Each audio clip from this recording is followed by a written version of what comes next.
नमस्कार मैत्रिणींनो, मी विद्या माझ्या यूट्यूब चॅनलवरती तुमचं सगळ्यांचं मनापासून स्वागत करत आहे। आज आपण करूया वटाणे भात। वटाणे भातासाठी मी साहित्य घेतले, दोन कांदे उभे चिरून घेतलेले आहेत, 2 टोमॅटो चिरून घेतले आहेत, आलं लसूण मिरच्या 2 मिरच्या घेतलेल्या आहेत, कोथिंबीर घेतलेली, याचं आपण बारीक वाटण करून घेणार आहोत। 4 वाट्या तांदूळ, बासमती तांदूळ धुवून घेतलेले आहेत। एक मोठी वाटी वाटाणा, ओला वाटाणा घेतलेला आहे। एक बटाटा आणि एक गाजर बारीक चिरून घेतलेला आहे। गाजर असं उभा चिरलेला आहे आणि बटाट्याच्या अशा प्रकारे फोडी करून घेतलेल्या आहेत। गरम मसाल्यामध्ये मी घेतलेला आहे 4-5 लवंगा, काळा मिरीचे दाणे, दालचिनी, हिरवी वेलची, तमालपत्र, जिरे आणि चक्रीफूल घेतलेलं आहे।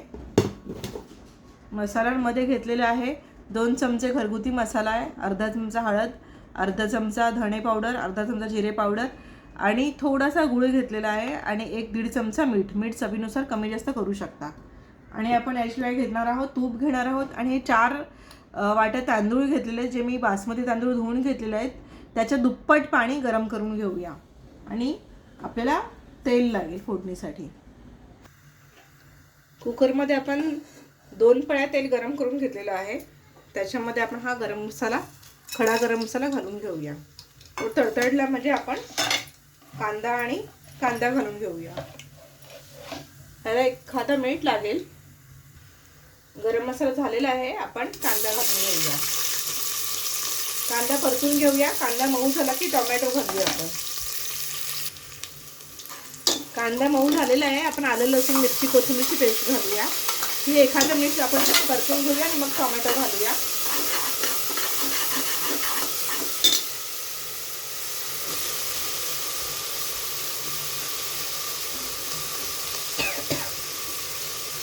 हे पण परतून घेऊया आणि मग भाज्या घालूया। आता आपण हे वाटाणा आणि गाजर घालून घेऊया।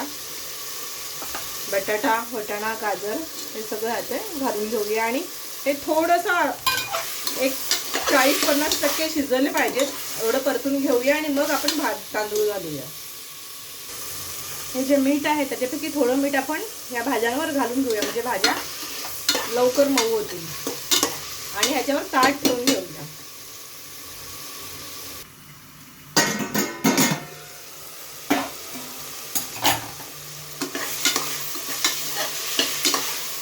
आपण ह्याच्यात सगळे मसाले घालून घेऊया।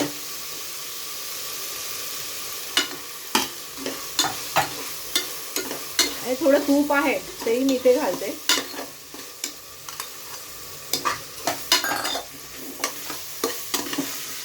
आपण आता तांदूळही घालूया आणि थोडंसं हे भाज्या आणि तांदूळ छान परतून घेऊया।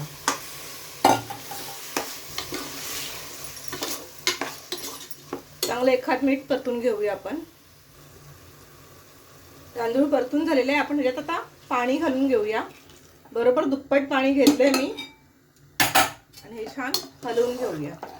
एकदा हे पाणी थोडंसं आपण टेस्ट करून बघूया। हे नॉर्मल पेक्षा आपल्याला थोडं खारट आणि तिखट लागलं पाहिजे, कारण तांदूळ मीठ आणि तिखटपणा खेचून घेतील त्यामुळे। आणि आपण अगदी नॉर्मल ठेवलं तर बराच वेळ मग आपला पुलाव नंतर थोडासा आळणी वाटतो। टेस्ट केल्यावरती मला थोडंसं मीठ कमी वाटलं म्हणून मी ते घातलं इथे।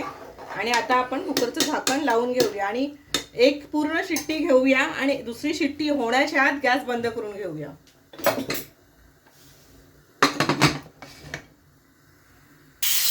शिट्टी झालेली आहे। दुसऱ्या शिट्टीचा आवाज सुरू झाला की आपण गॅस बंद करणार। दुसऱ्या शिट्टीचा आवाज सुरू झालेला आहे हळूहळू।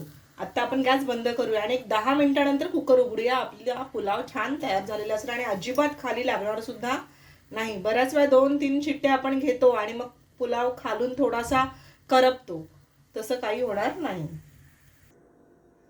आपला पुलाव तयार आहे बघा। खालून सुद्धा अजिबात कुठेच लागलेला वगैरे नाही आहे, बघू शकता तुम्ही। चला तर आपण सर्व करून घेऊया। आपला पुलाव तयार आहे। चला तर मग या खायला। कशी वाटली रेसिपी नक्की करून बघा, आवडेल तुम्हाला। आवडल्यास लाईक करा, शेअर करा, सबस्क्राईब करा। आणि अजून एक गोष्ट सांगायची मला, ही माझ्या आईची रेसिपी आहे. आईचा म्हणजे हातखंडा आहे अगदी वटाणे भात पुलाव वगैरे करण्यामध्ये. तिच्याकडून मी शिकलेली आहे. तिच्यासारखी झाली आहे की नाही मला माहीत नाही आहे, पण ती खरंच खूप छान करते. तुम्ही नक्की करून बघा आणि कमेंट्स करा कसं वाटलं ते. चला तर मग या, बाय.